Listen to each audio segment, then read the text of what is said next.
This is the notes document from the next chapter, and I'm going to go up through it. We're going to go into this a lot after we do the test on this chapter, so I'm going to jump to slide 5.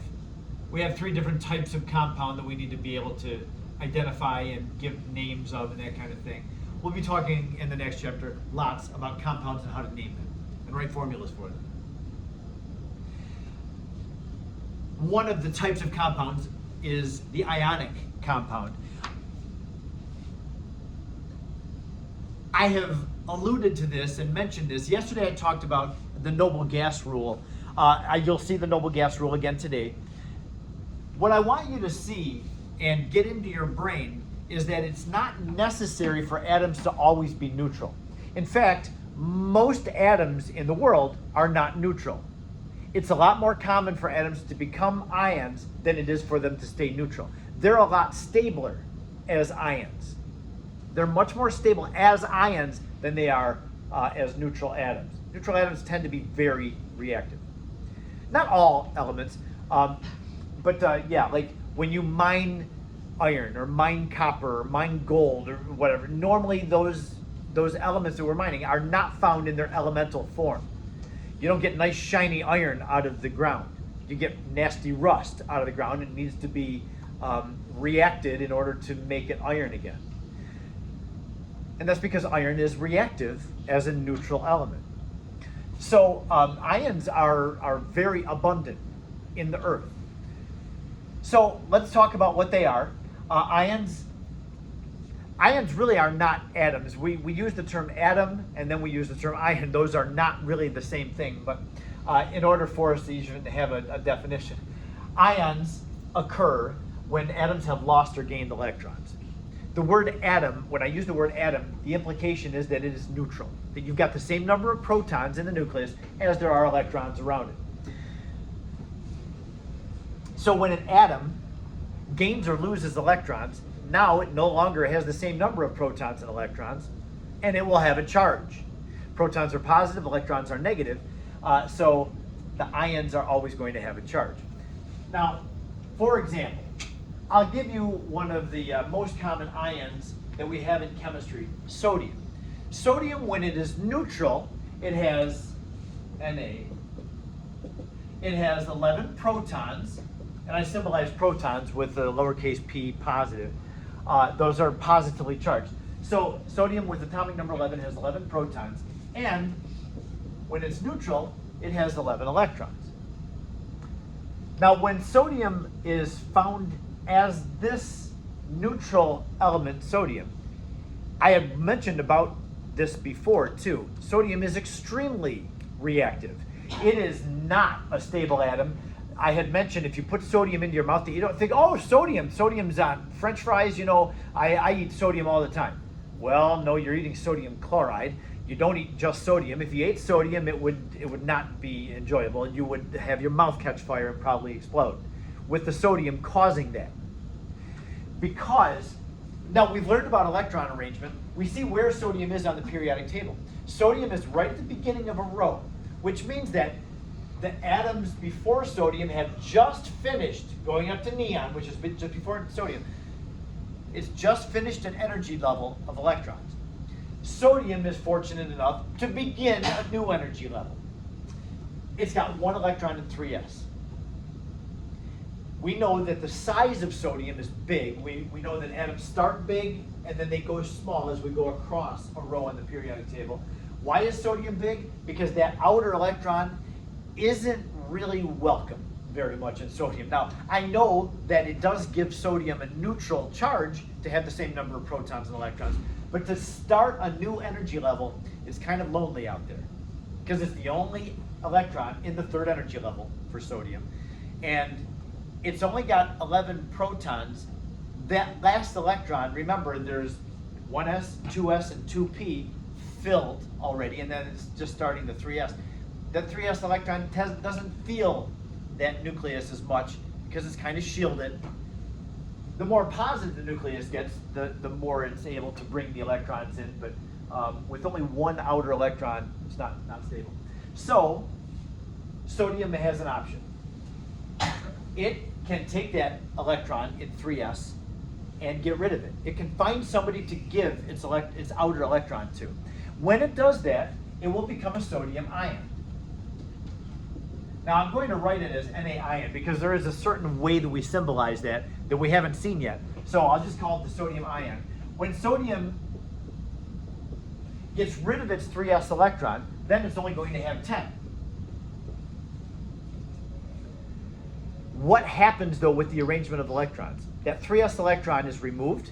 It has to go to something else that will take the electron. But sodium is so reactive, anything that could moderately possibly take an electron, sodium will give its electron to, and it gives off a whole lot of energy when it does that. And that amount of energy, that's what I talk about, like if we eat sodium and we catch on fire, that's the energy that's given off. Even water, we don't think of water as very reactive, but if you put a piece of sodium into water, boom, it just blows up. Because sodium it has the opportunity to react with something that will possibly take its electron, and sodium says, you're gonna take it, and I'm gonna get a lot more stable. Just watch. So that's the result that we get. I will show you sodium in water. We have sodium, elemental sodium, this stuff, in the stockroom. We have to keep it submerged in oil, not motor oil, but in a type of oil, kind of like vegetable oil, because we don't want it to be exposed to the air around it. Just sodium exposed to the air will react. It'll react with oxygen in the air. So sodium is very anxious to react. So we keep it stored where it can't touch anything that will react with it. But I'll take some out and I'll put it into water, and you'll see. You'll see what sodium is like in water. All right, so anyway, when sodium does that, when it gets rid of that 3s electron, then it's going to have only 10 electrons. And who else on the periodic table has 10 electrons? And this is by design. Neon has 10 electrons. It's atomic number 10. Neon happens to be a noble gas. And as I mentioned yesterday, the noble gases are the envy of the periodic table. Sodium's electron arrangement is much more stable when it has a full valence shell for its outermost electrons. It had one outer electron when it was neutral, but when it gets rid of that outer electron, now it doesn't have any electrons in the third energy level. Its new outer energy level is the second, and that's full. So this is very stable. I'm going to say this is more stable for sodium to have gotten rid of one of its electrons, and now it has neon's electron configuration. Sodium still has 11 protons. It's still defined as sodium, but its electron arrangement is much more stable. So the way that we symbolize that, I want you to notice, there's 11 protons, which are each positive, so it's positive 11 charge in the nucleus, but it's only got negative 10 charge around the nucleus. So the protons outnumber the electrons. That means that sodium, when it's an ion, is positively charged. And we symbolize that by giving what its charge is as a superscript next to sodium's symbol, like that. So when atoms lose electrons so that they can have the same number of electrons as the closest noble gas, they'll become positively charged. If you have an element that gains electrons, like I have some examples up here on this. So when we look at the guiding principle behind the ion formation, it comes down to the noble gas rule. Noble gas, the noble gases are so stable and they don't react with anything because they have this full energy level that's very, very stable. So atoms that are close to the noble gases will get rid of electrons, or they'll gain electrons so that they can have the same number of noble gas. Now, this is something you're going to have to train your brain to understand. Sid? So like noble gases not lose or gain electrons? Right. They don't. They don't. You can put a noble gas around any other element and it just stays put, doesn't react, doesn't do anything. Sometimes there are some noble gases that, like krypton and xenon especially, you can, if you like pressurize them and heat them up real hot, you'll get them to react, but naturally, like at room temperature, they just stay put. They don't want to be bothered with anybody else. They're stable the way they are. And that's why things react, is because they can become more stable, but the noble gases don't need to. So atoms that lose electrons become positive. Atoms that gain electrons become negative. We can see sodium lost an electron that made it a positive one because it's got more, well, I think it's easier to think of it this way. It has less electrons than it has protons when it lost electrons. Atoms that gain an electron, they're gaining a negative electron. That makes the ion negative.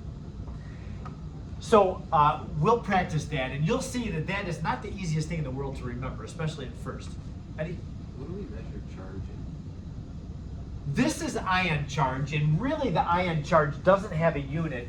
The ion charge is just it's a integer number that describes what happened with the electrons. Actual charge, the charge of an electron does have a measurable unit. It's called the coulomb. We were talking about coulombs the other day. Yeah, and the charge on one single electron is like 10 to the negative 19th coulomb. So when we talk about charge, really, it's not the right word to use, but it's convenient. So I'll say sodium has a positive 1 charge. The word charge isn't really the right one to use.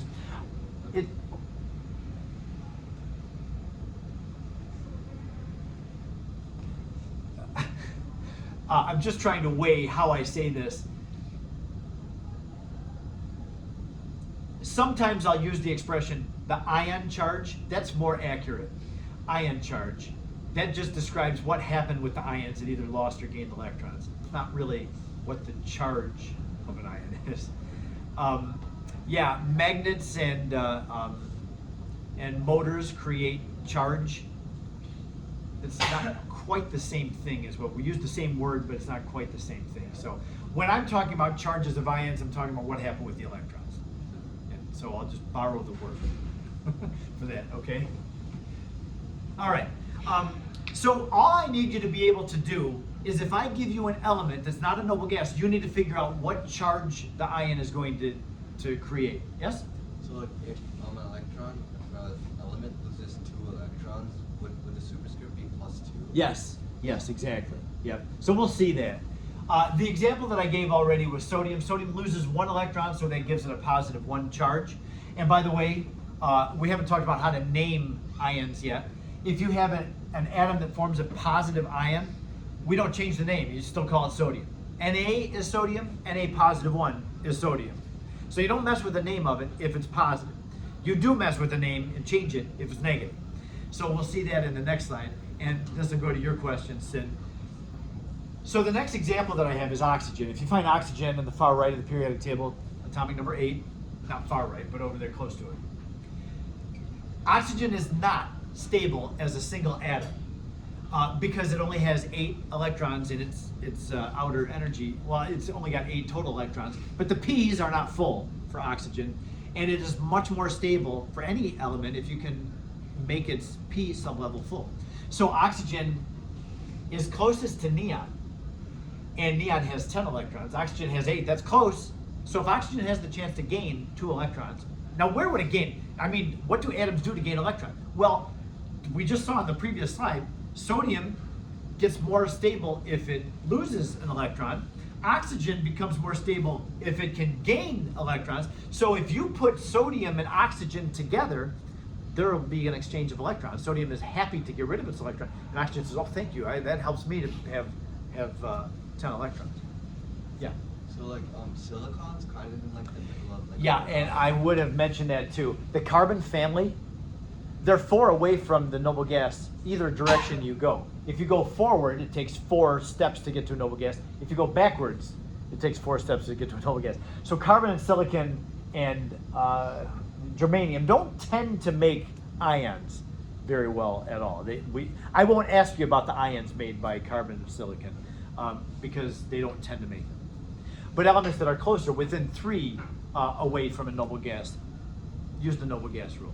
Yusuf? Do the transition metals not have ions? The inner transition metals? Yeah. They do form ions.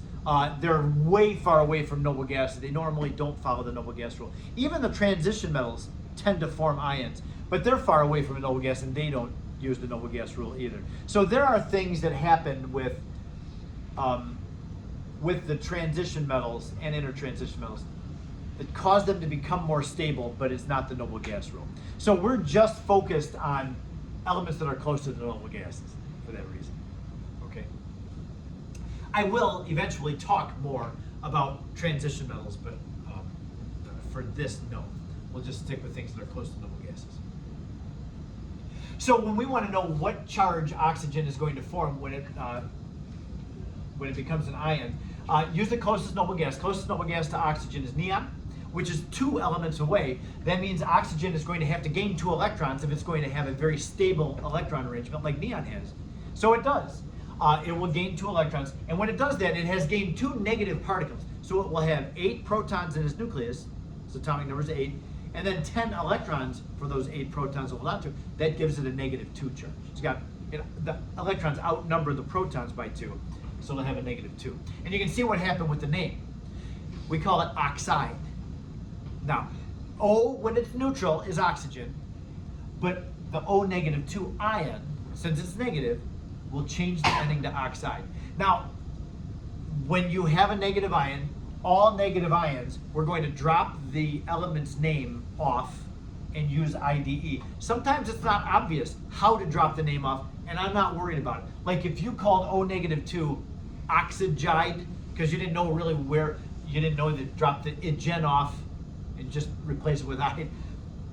If you call it oxygide or oxygenide or something like that, I'm happy. You remember the IDE, and so I'm good. Okay? So don't feel the pressure like, oh man, I have to memorize all these things. Sulfur is going to form an ion. Is it sulfuride, sulfide? Don't worry about it. Put IDE on where you think it should go, and I'm good. As long as you remember the IDE. So keep that straight. Positive ions don't have their name change. Negative ions have their name change. Okay, use "ide" only for the negative ions. One other example. The example this time is phosphorus. Phosphorus is over on the right side, kind of close to, well, it is close to oxygen. It's kind of in the corner of oxygen. Phosphorus has its closest noble gas being argon. Phosphorus is number 15. Closest noble gas to 15 is argon. So argon has 18 electrons. That is the desire of phosphorus. Phosphorus, when it's neutral, only has 15 electrons. So phosphorus is going to do what it can. It'll react to try to gain 3 more electrons. So when it gains 3 electrons, now it's got 18 electrons around it, which would be very stable because it'll have a noble gases configuration. But it only has 15 electrons in the nucleus to hold on to them. So the charge, the ion charge on phosphorus would be a -3. Gains 3 electrons, gives it a -3. That whole gaining electrons makes an ion negative. That is going to hurt your brain, possibly. Because we think of things in our life, you know, what can we relate to it? Think your bank account. If money comes into your bank account and goes in, you're gaining that money, your account goes up, right? So you become more positive. Your bank account becomes more positive. That's not true for electrons. If you gain a negative particle, then the ion becomes negative. So, yeah, we will have to get used to that. Losing electrons makes an ion positive. Gaining electrons makes an ion negative. So here's what I'm going to ask you to do. And again, I don't think you're going to find this to be, and there's my formality here. Positive ions, you don't change the name. Negative ions, you use IDE at the end. And remember that. But I'm going to ask you now to do an exercise.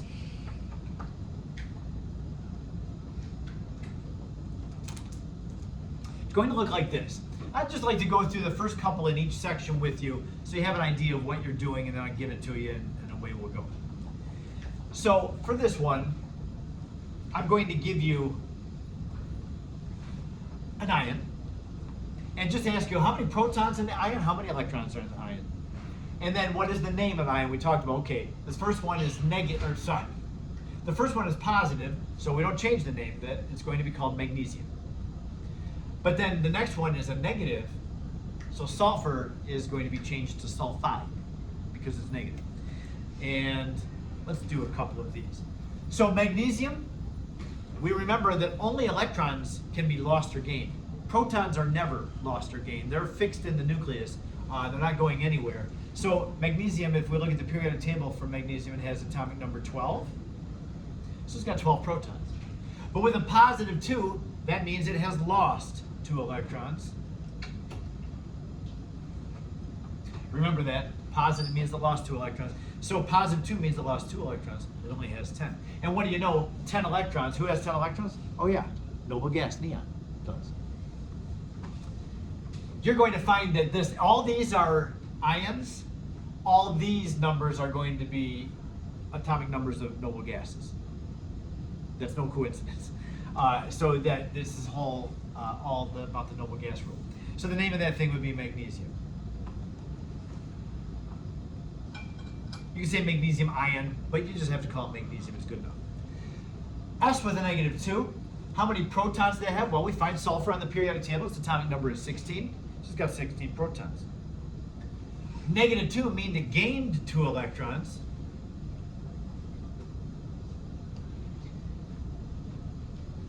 So the sulfide ion has 18 electrons. Same number as argon has, because argon is the closest noble gas to sulfur. I don't know, hopefully you can, it says gained electrons. Hard to read, sorry.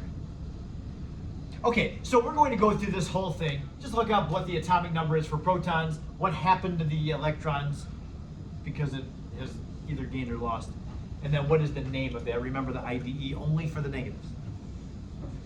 Then on the bottom half, we're going to do a little bit more with this one. This would be like the slides that I was going through where we figure out what the charges of ions are. So I'm just going to give you what element it is. I'm going to say, okay, what charge will the ions of these elements form? So for potassium, potassium is closer to me, K on the left side of the periodic table, number 19. If it's number 19, that means it has 19 protons. What is the closest noble gas to potassium? Can you answer that? Yeah, argon is. Yeah. Geographically, argon's far away from potassium. Potassium's on the far left, argon's on the far right. But when you look at the atomic numbers, they're close. They're one away from one another. Potassium loses 1 electron, and then it has the same number as argon. So the closest noble gas is argon with 18 electrons. I put 18 electrons in parentheses. You don't have to write this out. Just write what the noble gas is. And then the charge, I'm talking about when potassium forms an ion, what's its charge going to be? Potassium with atomic number 19 is going to lose 1 electron so they can have 18. And that would give it a positive 1 charge. Losing electrons makes it positive. Okay? So then for the symbol, we're going to write potassium's chemical symbol, which is K, and then with the superscript, the charge that it forms. You don't have to give the name of it, just give the symbol of it in that bottom section. Okay? So that's what we'll do for the bottom. It's about the same number. There's 10 on the top and 10 on the bottom. So for chlorine, chlorine is atomic number 17. 17 protons. Closest noble gas to chlorine, also argon. This time though, 1 electron is going to be gained than lost, rather than lost. So chlorine, when it gains 1 electron, so I'm going to just add something to this. I'll say that K loses 1 electron. That's not actually in there. And Cl gains 1 electron. Just so these atoms can have the same number of electrons as whatever noble gas is closest to them. Some of these aren't as obvious. They may be farther away than just 1 away from the noble gases. Some people have trouble with aluminum. Be careful when you get to aluminum. Okay, we see it over there, number 13 on the periodic table. Be careful with that one. I think aluminum is the hardest one. If you can get by that one, the rest of it's pretty easy. So you have the rest of the hour to work on this. Let's see how you do.